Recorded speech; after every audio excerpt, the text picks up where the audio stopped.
Word of the day.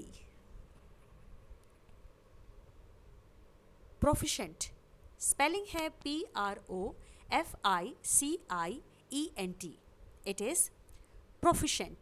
जी हाँ, इसे हमें करेक्टली अगर प्रोनाउंस करना है तो डिवाइड करके पढ़िए, जैसे प्रोफिशेंट, प्रोफिशेंट। बहुत सारे स्टूडेंट्स इसे प्रोफिशिएंट प्रोनाउंस करते हैं, जो कि एक रॉन्ग प्रोनाउंसिएशन है। इसे करेक्टली प्रोनाउंस किया जाना चाहिए और इसका करेक्ट प्रोनाउंसिएशन है, एक बार फिर से सुन लीजिए, प्रोफिशिएंट। जी हाँ, प्रोफिशिएंट। आइए अब देख लेते हैं इसकी मीनिंग। प्रोफिशिएंट का मतलब होता है किसी विशेष काम को करने में कुशल या निपुण। यानी जब कोई व्यक्ति किसी विशेष काम को करने में एक्सपर्ट हो जाता है तो उसे हम बोलते हैं प्रोफिशिएंट। इंग्लिश ग्रामर में proficient sometimes as an adjective और sometime as a noun word use किया जाता है। चलिए अब देख लेते हैं इस वर्ड को सेंटेंस में यूज़ करके। So use in sentences. The first sentence is my friend was equally proficient in sports as in his study. यानी मेरा मित्र पढ़ाई के साथ साथ खेल कूद में भी उतना ही कुशल था। डियर फ्रेंड्स, इस सेंटेंस में किसी व्यक्ति के स्पोर्ट्स में साथ ही साथ स्टडी में एक्सपर्ट होने की बात हो रही है। यानी वह व्यक्ति कुशल है, दक्ष है, निपुण है, स्पोर्ट्स में भी और स्टडी में भी। तो जी किसी व्यक्ति के कुशल होने या निपुण दक्ष होने के अर्थ में ही मैंने यहाँ पर प्रोफिशिएंट वर्ड का यूज़ किया है। और इस सेंटेंस में proficient word as an adjective use हुआ है, क्योंकि सेंटेंस में कॉम्प्लीमेंट की बात हो रही है। आई होप आप समझ गए होंगे। तो जी इस तरह से प्रोफिशिएंट वर्ड का हम यूज़ कर सकते हैं एज एन एडजेक्टिव। देखते हैं नेक्स्ट सेंटेंस। तो जी नेक्स्ट सेंटेंस है the girl whom I met today was very proficient in climbing the mountains।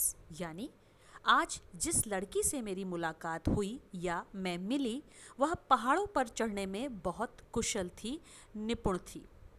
फिर से मैंने इस सेंटेंस में प्रोफिशिएंट वर्ड का यूज़ किया है। जी हाँ, कुशल, निपुण इन अर्थों में, क्योंकि इस पर्टिकुलर सेंटेंस में किसी लड़की के पहाड़ों पर चढ़ने की कला में निपुण यानी कि एक्सपर्ट होने की बात हो रही है, जिसके लिए हमने यहाँ पर प्रोफिशिएंट वर्ड का यूज़ किया है।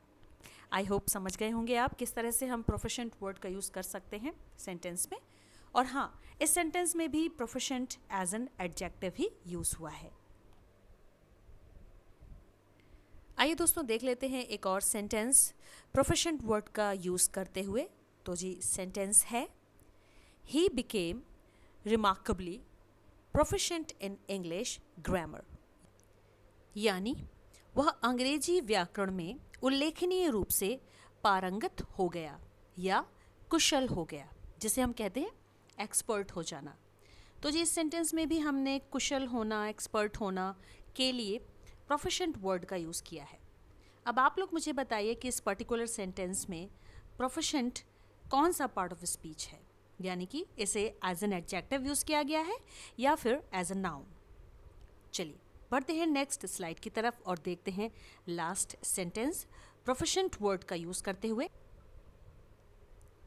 तो जी लास्ट सेंटेंस है books are the main source for the students to become a proficient reader. यानी पुस्तकें विद्यार्थियों के लिए एक कुशल पाठक बनने का मुख्य स्रोत हैं। माय डियर फ्रेंड्स, इस पर्टिकुलर लास्ट सेंटेंस में भी मैंने कुशल, निपुण के अर्थ में प्रोफिशिएंट वर्ड का यूज़ किया है। और इस सेंटेंस में proficient as an adjective word use हुआ है, क्योंकि इसके साथ एक नाउन वर्ड लगा हुआ है जो कि है रीडर। आई होप दोस्तों समझ में आपके आ गया होगा किस तरह से इस वर्ड को हम प्रोनाउंस करते हैं, इसकी मीनिंग क्या होती है और सेंटेंसेस में कैसे यूज़ करते हैं। Thanks for watching, bye bye.